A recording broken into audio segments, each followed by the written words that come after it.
మహిళా సాధికారతే సీఎం జగన్మోహన్ రెడ్డి ప్రభుత్వ లక్ష్యమని రాష్ట్ర మత్స్య పశుసంవర్ధక శాఖ మంత్రి డాక్టర్ సీదిరి అప్పలరాజు అన్నారు.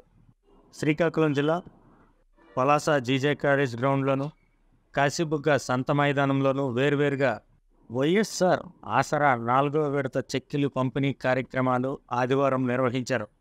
ఈ సందర్భంగా మంత్రి సీదిరి మాట్లాడుతూ ఇచ్చిన హామీ మేరకు జగన్మోహన్ రెడ్డి పనిచేస్తున్నారని వివరించారు.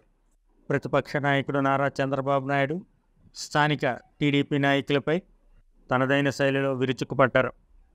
కార్యక్రమంలో మున్సిపల్ చైర్మన్ బల్ల చిరుబాబు, ఎంపీపీ వంగ ప్రవీణ, పిఏసీఎస్ అధ్యక్షుడు పైల చిట్టుబాబు, మున్సిపల్ వైస్ చైర్మన్లు మీసాల సురేష్ బాబు, బౌర కృష్ణారావు తదితరులు పాల్గొన్నారు.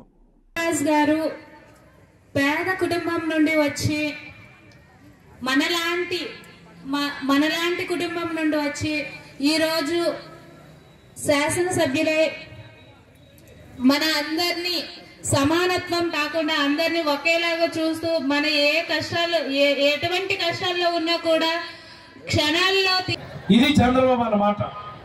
ఏమక్క నువ్వు సామర్పతి అయిపోతున్నావా? ఏ పిల్లి నువ్వు సామర్పతి అయిపోతున్నావా? ఏ పెద్దమ్మ నువ్వు సామర్పతి అయిపోతున్నావా? అత్తగారు మీరే సోమరపతి అయిపోతున్నారా? మళ్ళీ సంబంధంకి వచ్చేయగలరు ఇదో గొడవతున్నారమ్మా మీరు. మరి అలాగే మహిళల ఖాతాలో డబ్బులు వేస్తా ఉంటే ఆంధ్రప్రదేశ్ లో అప్రూపాలు అయిపోతున్నారు. మహిళల ఖాతాలో డబ్బులు వేస్తా ఉంటే ఆంధ్రప్రదేశ్ శ్రీలంక మాదిరి అయిపోతా ఉన్నారు. మహిళల ఖాతాలో డబ్బులు వేస్తా ఉంటే ఆంధ్రప్రదేశ్ వెనుజులా మాదిరి అయిపోతా ఉందట. ఉన్నప్పుడు మీకెవరికి సాయం చేయలేదు. తన 14 సంవత్సరాల పరిపాలనలో మీకెవరికి రూపాయి సాయం చేయలేదు. మరి మీ కష్టాలు, మీ ఇబ్బందులు, మీ ఇక్కట్లు చూసినటువంటి జగన్మోహన్ రెడ్డి గారు ప్రతి పేదవాడికి ఒక పథకం పేరు చెప్పి మీ ఖాతాలో డబ్బులు వేస్తా ఉంటే ఇన్ని మాటలు మాట్లాడాడు. మరి 20 సంవత్సరాలు మీరు ఏం చేశారని అడిగితే నా మీద పడిపోతారు.